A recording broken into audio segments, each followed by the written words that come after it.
So WWE's roster is kind of depleted, and a lot of that has been self-inflicted due to budget cuts and whatnot. But a couple of the top baby faces, Randy Orton, Cody Rhodes, just to name a couple, are out with injuries. So WWE, of course, has to hit the panic button and bring in the big guns like Brock Lesnar, like they always do. And John Cena's set to return as well. We'll see if that's just like a one-off to celebrate his 20-year anniversary, or maybe he'll have a match at SummerSlam. That remains to be seen. It'd be cool if he was in a program throughout WrestleMania, but that's kind of asking a lot of John these days. But talking about Brock Lesnar, he returned on SmackDown following Roman Reigns' successful title defense against Matt Riddle and gave him an F5, and now the match has been made. Brock Lesnar versus Roman Reigns at SummerSlam. And I know I speak for a lot of you when I say I'm over it.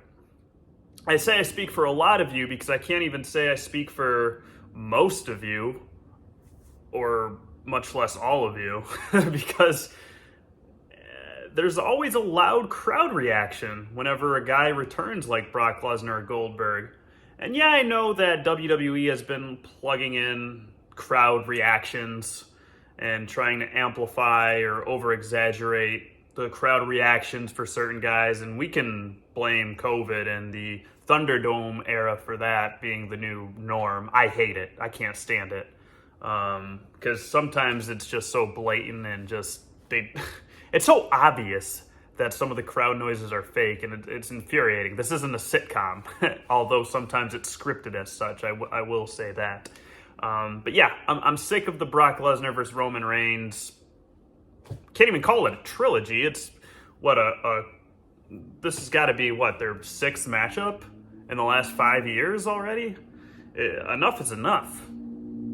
How many times are we going to have the same match? And I kind of let WrestleMania slide because it was at least a flip on the tired old saga of Reigns versus Lesnar, where Brock was actually the babyface this time around. But, you know, that match happened. It was billed as the biggest WrestleMania main event of all time, unifying the WWE and Universal Championship belts. Why are we still doing this? Why is this still going on in 2022? It's because Brock is Vince's, he thinks he's his meal ticket.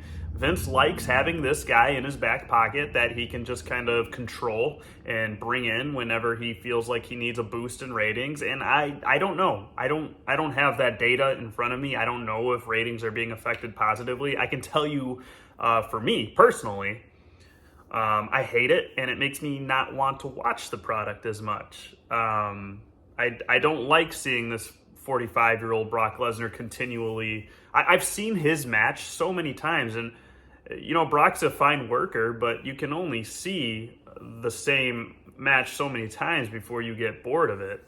And he has the same match with Roman pretty much every single time. It's fast-paced. It's a lot of, they spam finishers. It's like playing a game of 2K and you turn on all of your finishers and you just spam them against each other. I'm done. I'm over it.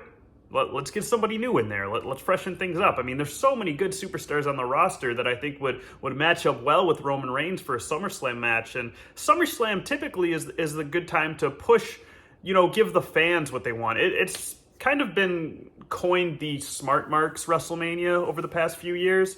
I think that started back in like 2013 when Daniel Bryan got that SummerSlam match against Cena for the title.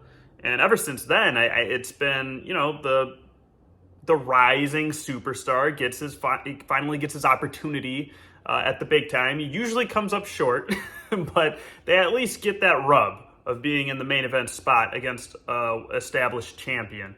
And you could do that with guys like, I don't know, Ricochet or Montez Ford, or give somebody like a good singles push at the title just for the season, right? Just for SummerSlam. And then they come out on the other end looking even better than before. I don't see what the issue with that is. But no, we get Brock Lesnar. And I think this can only be saved in one way, and that's the point of this video. For this to all make sense, right? For the culmination of this historic 5 or 6 year long feud for the blow off, for the big payoff at the end. I think you need to repeat their first meeting at WrestleMania 31, where Seth Rollins cashes in his Money in the Bank and ends up leaving with the championship. Now, Money in the Bank is coming up. It's coming up quick. It's the next pay-per-view as I'm recording this video. Seth Rollins is going to be in that match, and I think he needs to win. For multiple reasons.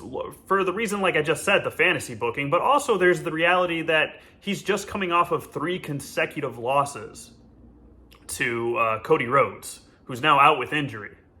Now, Rollins is a well-established superstar. He's held multiple championships and all that. What can be said about Seth that hasn't already been said before? And if you've been watching this channel for any period of time, you know how big of a Seth Rollins fan I am.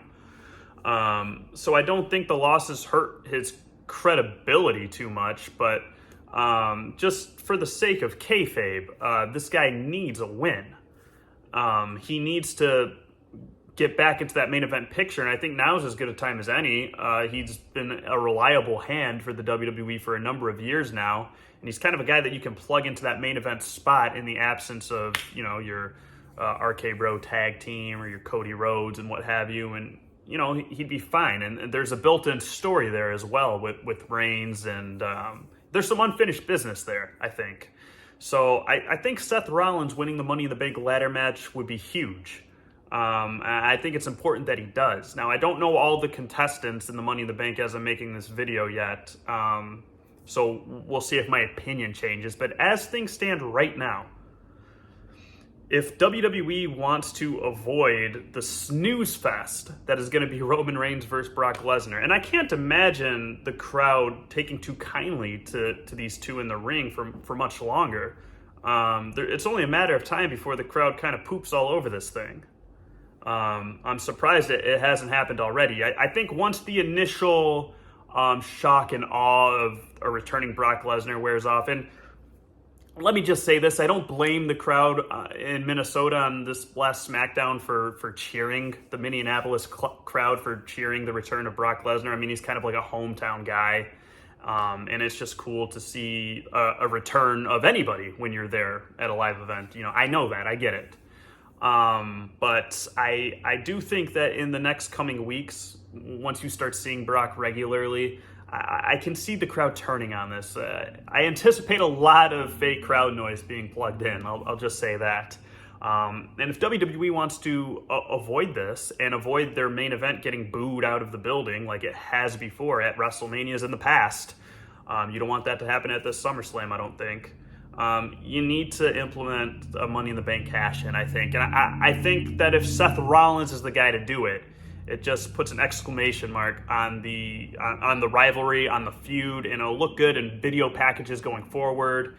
I don't know if then you want to go Reigns-Rollins at WrestleMania. I don't know if Rhodes is going to be back by then to dethrone one of them. Maybe people are always saying that Cody Rhodes will be the one to dethrone Reigns. But what if it's Cody Rhodes and Rollins again at Mania, running it back and continuing that feud? I mean, that's a possibility on the table, I think.